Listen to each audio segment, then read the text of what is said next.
Over to you Make. Semelane siyabonga ukuthi ube nathi utosichazela ukuthi i-training yanamuhla asuyima nalokuthi na ayisiyo ukuqala inside ama-farmers usichazele nje ukuthi ning-EADF nine bentokwendani lana kuside ama-farmers kule training. Okay, siyabonga Babeli. Igama lami nginothando ngakaSimelane. Ngisuka esikhwameni lesisungulwe nguhulumende kuthiwa ngu-Eswatini Agriculture Development Fund. Kusho ukuthi ngingumfufukisi wetemabhizinisi khona ngibuketa icelo letitawulethwa bafuyi labafuna kwenta ibhizinisi kepha ngicela iloni kulesikhwama. Siyabasita ke sibabukele lokuthi ngabe lokhu lebafuna kwenda noma bafuna kwenda ibhizinisi yaletinkomo tetilwane, tingulube, timbuti bayakha inzuzo leyanele kuze ukuthi bakhone kubhadala back le mali yalesikhwama. Le mali yalesikhwama ke kusho ukuthi i-loan sho ukuthi ingihamba ubuye but ihamba ibuye nje ngemanani laphasi i-interest yakhona sho ukuthi ngu 9% per annum. Yes, and then investment areas shokuthi indzawo lapho lesikhwama sichasisa khona bafuyi nebalimi kungaba i-infrastructure lokusho ukuthi lokho lebakudzingako kulendzawo labasebentela kito noma mahhoko noma bafuna ukuthi bakhelwe indlu yekufaka lo mkhicido wabo lebandzako bathi ma-cold room. Iphindze iyafanda ne-irrigation infrastructure shokuthi lamaphayiphi ukuthi bakhone kuvunisa emanti bayonisela lokho lebakulimako. Sikhwama also siyafanda nebema-logistics shokuthi labathatha imkhicido bayimikise etimakethe. Iphindze iyafanda nema-inputs ladzingwa ngilomfuyi whether ufuna kuthenga tilwane athenge nekudla afide aze afike emakethe. Yes, okay. So kahle lesikhwama sifanda nje wonke umuntu lodlala lichaza la kule value chain shokuthi kusukela kuloya lokhicita kudla lekuqaleni lokhicitako lo eda i-value because nalapho silive siyashoda ngalaba labatawubese sebangeta i-value tsite kuloku lesikukhicitako.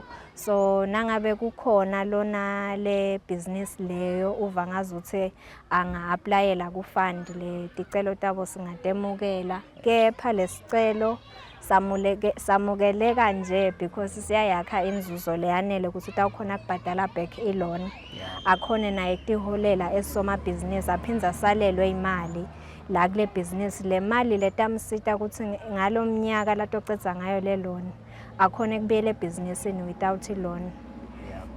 So funa kube imali leyanele but if ibonakala le business ngathi ayikho viable ayakhe inzuzo leyanele siyakhona ukuthi sibachoshise sisebenzisana nabo bathuthukisi belitiko labanabo kuma regions kubuka ukuthi loyo mfuyi angenda kanjani kuze kuthi le business yakhe ibe ngileta mnikete inzuzo. Okay. Yes. Now ukhulume la ngekhathi netinkomo leting-20 sesikhumela nje feedlot ukuthi umuntu utamfanda la ngabe letinkomo minimum 20.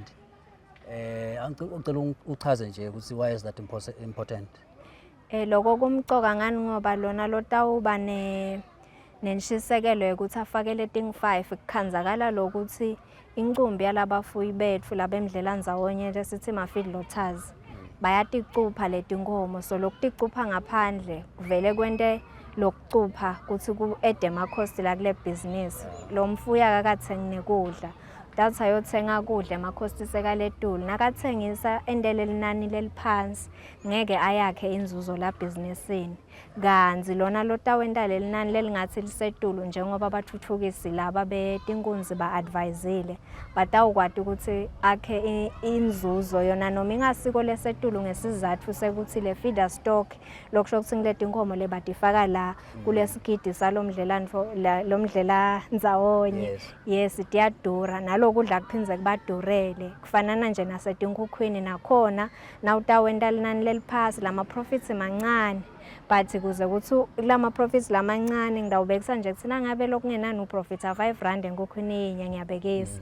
kuye kube sekuthenini lomnye athi ngamane ngifole bo 5 rand laba ngi-1000 sho ukuthi ngida ukhona kudiphilisa kanjalo ke nangala ku feedlot kulo 20 sifika kanjalo ukuthi yati lokungenani nangabe enkomeni yenu utawuthola inzuzo lencane kangaka adimane kube ukuthi lenzuzo imultiplyeka ngalo 20 na utobona ukuthi ngendani la business otherwise na utaqala ngalesikali lesiphasi utawukhanza ukuthi kwayona le loan awusakhona ukuyibhadala ngoba i-loan iphindze ithathe khona la kulenzuzo yakho so ngakhani incane sekuphindze kuchamuka lasimelane na EADF bayadvonsa khona la kulenzuzo lo farmer akasakhona ukuthi abuyele ebhizinisini lokho ke bese sekwenta ukuthi bende ama cycles bangene ku cycle 1 cycle 2 la ku feedlots by the time afika ku cycle 3 abasakhona ukubuyela ebhizinisini.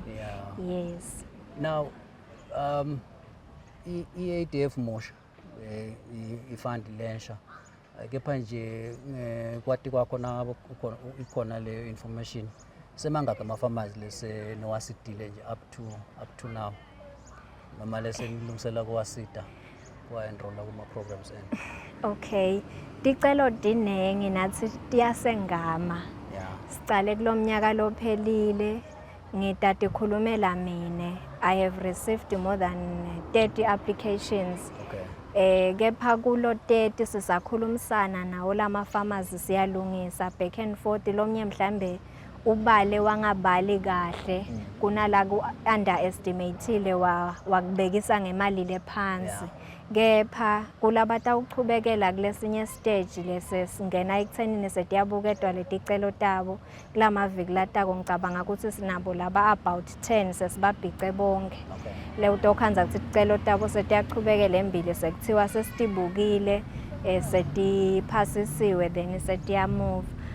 Ngendeka atifiki kulo 10 ngoba sibaningi kunalobuke tilwane kunalobuke ama grains ne horticulture but nje nasesihlanganisa ngabekisa ukuthi kukhona lese sichubeka nabo embili then labanye sicabanga ukuthi batawulandzela ezichubeke malanga sizame kubentanga lama ngeticheme kuye ngekuthi bangaphile lese bafike ekugcineni nale process basubmitha onke lamaphepha.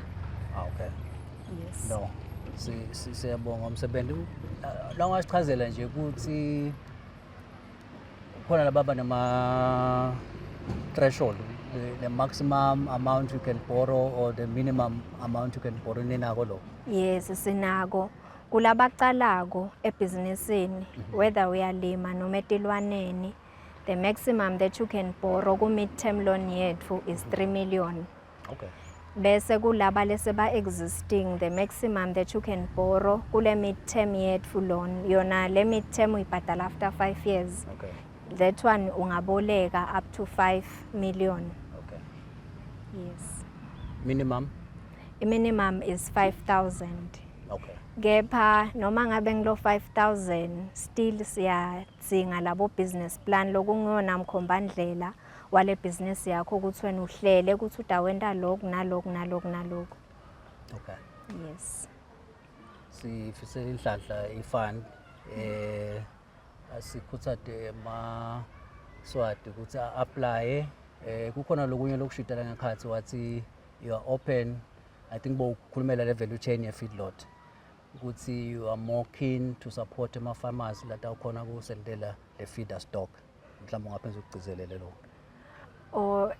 Lokho sikukhuluma nje nebathuthukisi betilwane ngesizathu sekuthi some of the challenges noma ngidawuthi ingcinamba lababhekana nato bafuyi ngilokuthi atitfolakali letinkomo lele batitsenga lengaphandle letilungele ukuthi tingene ku feedlot tikhona but tiscarce tithi tingatfolakali nje bathi noma sebatitfolile tidurile.